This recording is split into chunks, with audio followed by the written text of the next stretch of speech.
Sometimes it's easy for a student with a disability to forget the other opportunities that college offers. When a person starts at college, they're starting fresh. They come with no extra baggage. The people around them don't really know their history and any other concerns or issues they may have had in the past. And so an individual starting college gets to meet all kinds of people and to learn about all different kinds of opportunities that are available in this world. Today we're going to meet Christian Haas. Christian and I have known each other for quite a while, and I knew when I wanted to do a podcast on clubs and activities that he was the person to talk to, and I was right. He shares some incredible insights on why clubs and activities are so important for students in college. And he talks about the benefits and the hidden benefits of joining clubs when you have a disability. So sit back and relax and enjoy episode 28, Engagement in Clubs and Organizations on Campus with Christian Haas on College, Disabilities, and Success by Mickey Hayes. The opinions in this podcast are my own, but please reach out to your college, physician, or legal services for any additional information.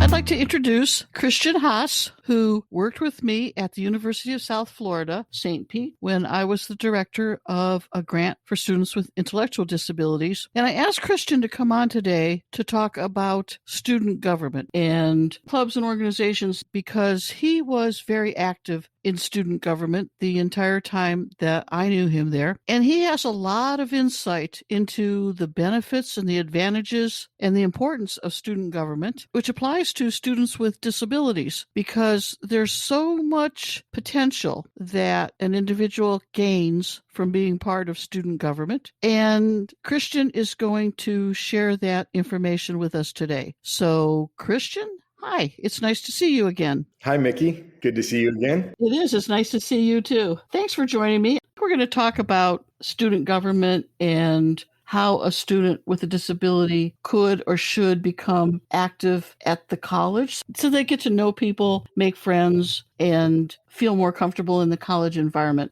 I thought since you knew a lot about student government and you were very active in student government at the University of South Florida, St. Pete, you could share your knowledge in that area, if you would, please.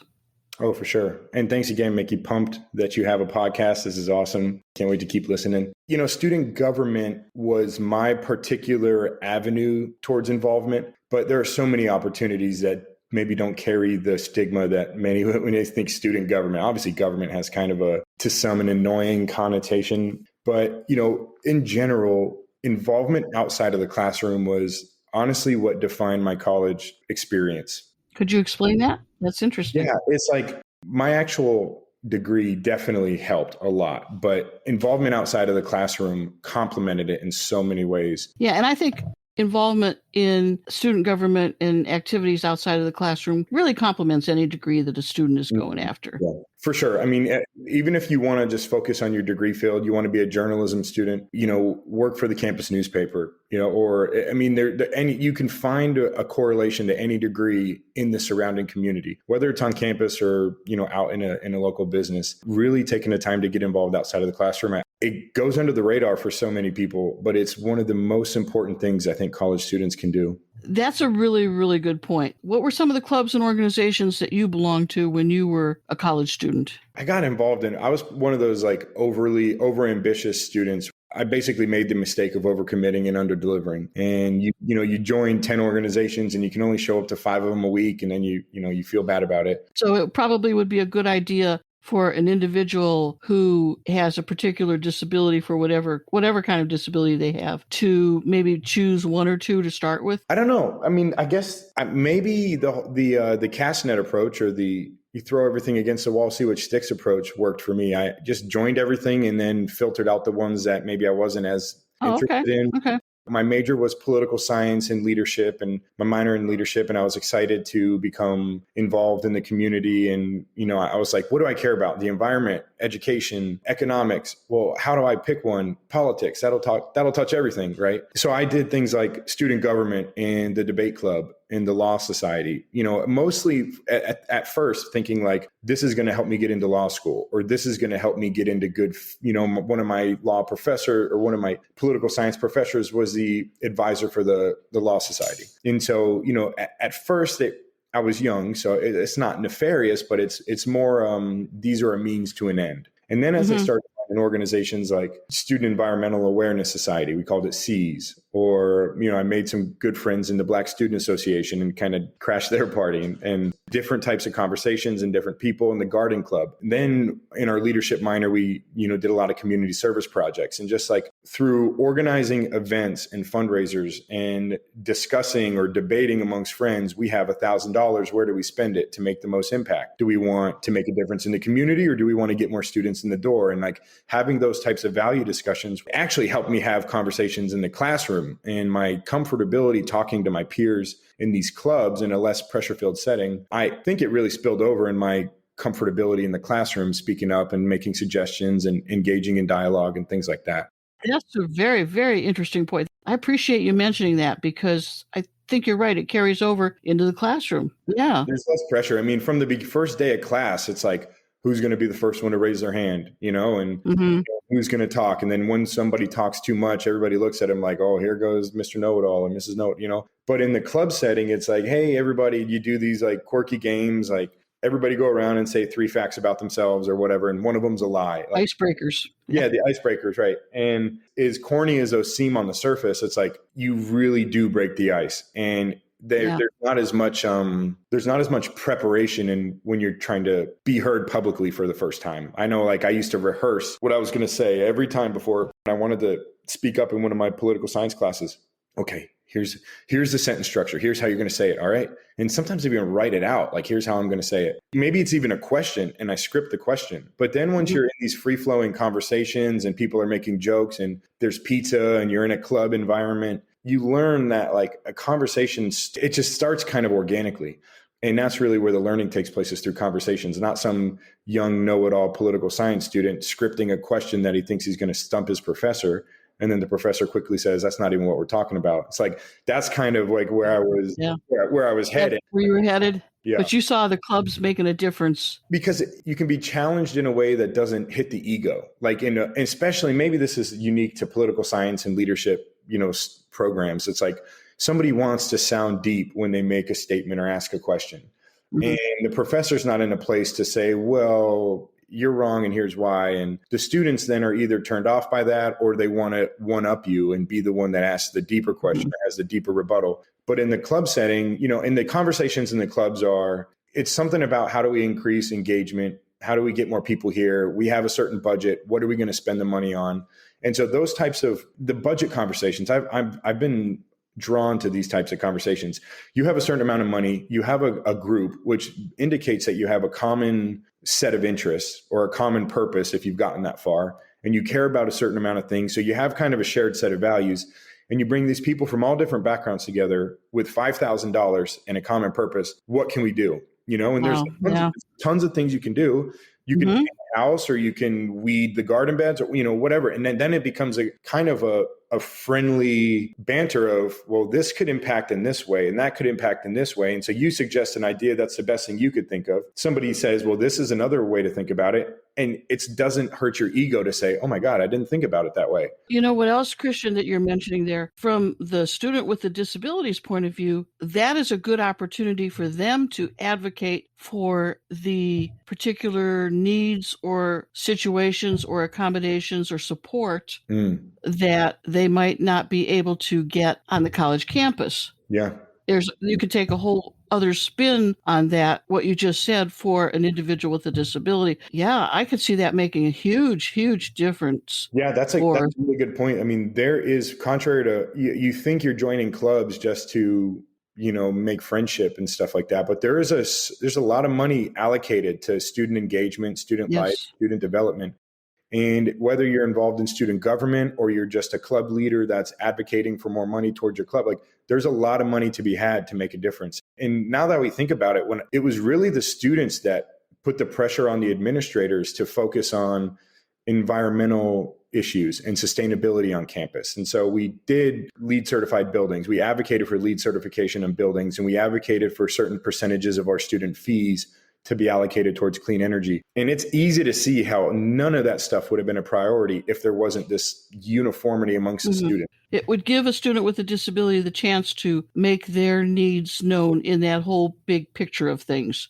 Yeah. Things like automatic doors, things like braille signs, things like stairs and elevators that work and elevators that don't work, because we've all run into that. You're right, making it known. And this is not to knock the hierarchy of the university. Administrators are not the ones who are going to recognize where their accessibility is lacking. Of course, it's going to be at the very ground level, the folks with the disabilities. And then on the very next level, it's going to be their friends that are walking with them to class that recognize one of them can access the staircase and the other one can't. Or, their mentors that are helping them with an assignment and they recognize that the text is too small, whatever it may be. Right. It's students that are going to hit the barriers head first. And so you're right. You're absolutely right. Thank you. On the ground floor, there's no better person to advocate for that stuff than the students. And so, in some sense, once you recognize that, you almost have a responsibility to empower the students to take advantage of the money that they have access to.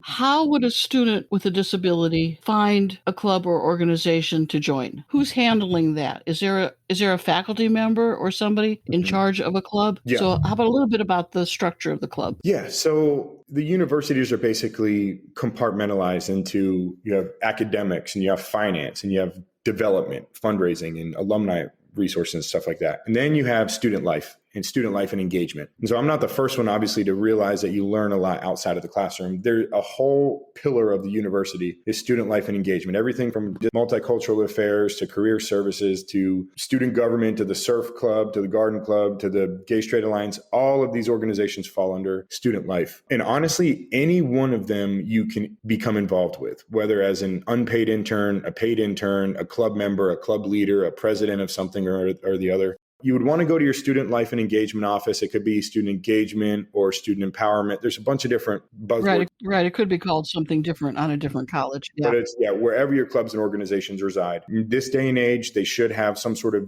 digital presence where you can find their weekly, monthly meetings. Fun fact, if they don't have a weekly or monthly meeting, or if they're not being consistent with their meetings, that's an indication of a unique opportunity to dive in headfirst and become involved heavily. So I remember being interested in a club and they didn't meet. And so when I was interested in clubs that did meet, I was nervous to join them. And I was the young guy on campus. Well, who are they going to let me speak? Or are they going to, know that I'm here? But when there wasn't an active club, but it exists on the university website, it was like, wait a minute, do they need help? Do they need leaders? And so you join it, you learn that, hey, we're struggling here. And you might be the one person that helps keep that club alive. Wow, that's a really, really good point. Yeah. It's a little bit of a risk-free way of dipping your toes into the engagement waters as well, because, if it's your first time getting involved and you don't really know what you're doing, it's all right. The club was floundering to begin with. There you go. But, there's something to be said about joining an entity or an organization already running full steam ahead, and you join it and you just got to keep up and kind of maintain. But there's something a little bit more exciting about joining a new organization or a fledgling group or a group that wasn't something at one point and it's struggling, because then you can go in and kind of,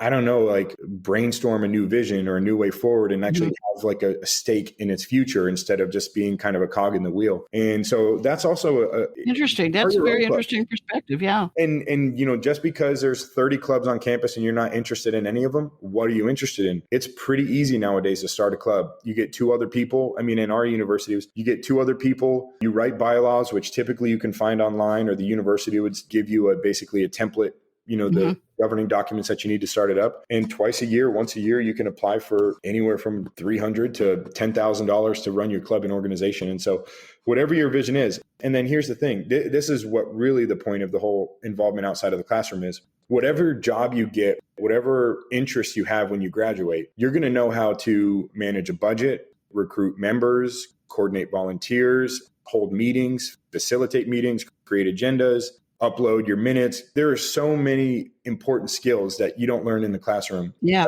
Wow. I mean, so I work for a local government right now, and this is my first time working for a government since I was in student government. If you don't count our grant funded program at the university.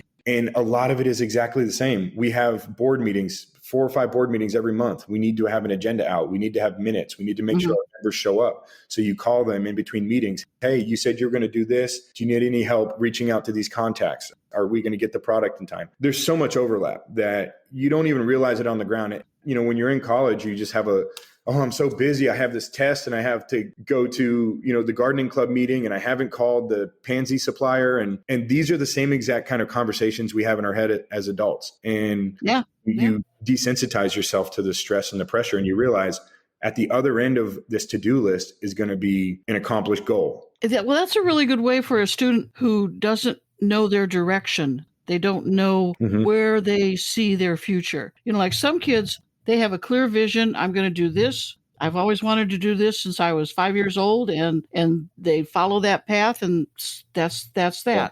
And there's others who flounder. They have no sense of direction. They don't know what they want to have as a major. They don't know what they can handle. And that's a really non-threatening way to get some insight into and it's low risk. Things you never even thought about. And you can't stress enough how low risk it is. I mean, you're going to a group of other students and nobody has any idea what's going on.